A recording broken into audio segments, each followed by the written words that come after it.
Very much. Okay, we have first person to be against is Matt Gordon.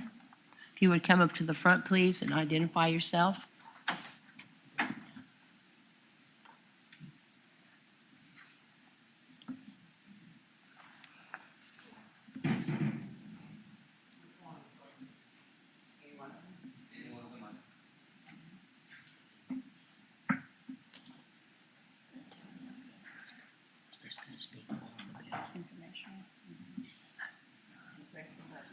You would identify yourself, please. Push the button. There you go. You pushed it off. Push it back again. And pull it up close to you. So, thank you. My name is Matt Grandin. I'm a parent. My wife's a teacher. Both of my parents are retired teachers. I have 2 aunts that are teachers and 4 close cousins that are teachers. So when I say I'm invested in this bill, I'm pretty invested.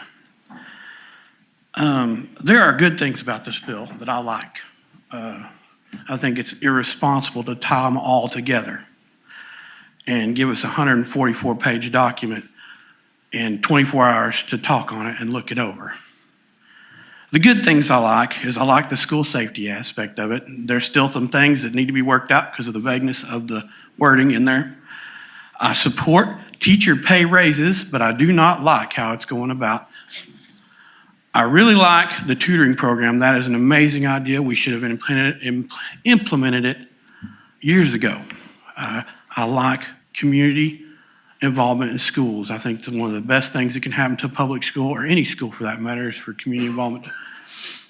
So I'm going to address the teacher salary first. I think it starts on page 70 if anyone's open to it. The no salary schedule, by deleting the salary schedule, that's a problem. That schedule exists for a reason. It was implemented originally because there was a reason for it.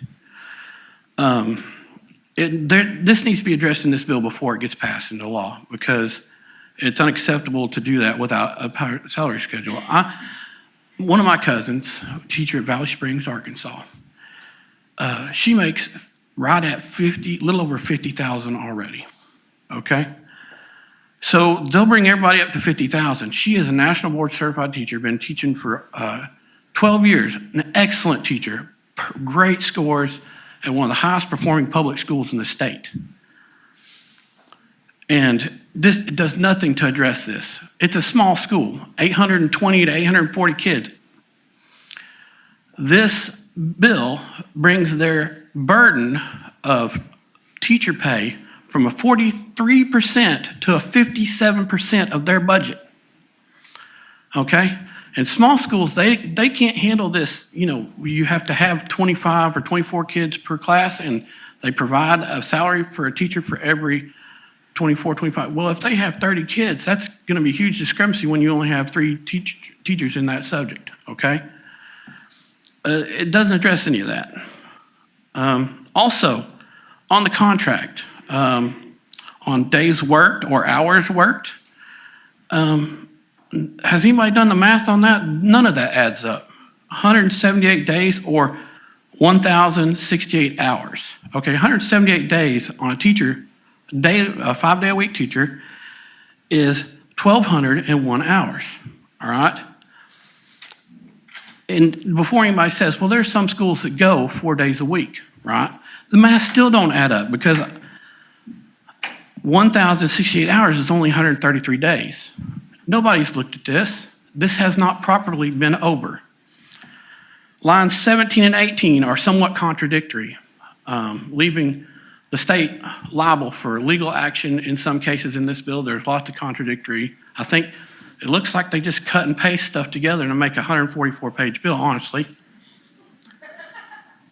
Line 17, okay, I already did that one. All right, we're going to go to page 81. Tax credit, you're moving it from $2 million to $6 million, okay? Now, this really only applies to private schools, all right?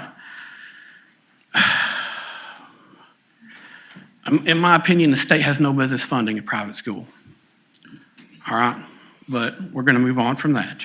The Freedom account or Freedom Scholarship funding, Okay, that really only applies to private schools.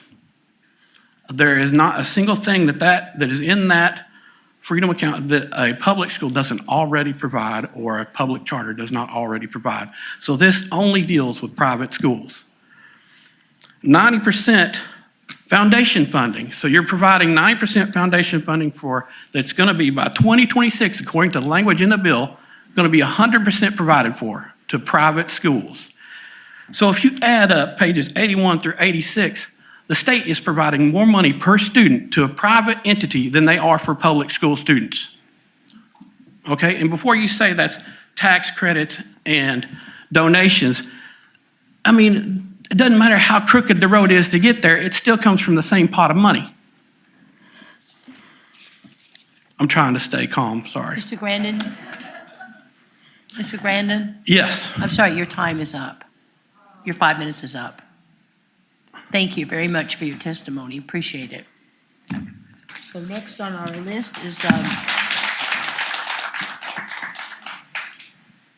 Mike Hernandez.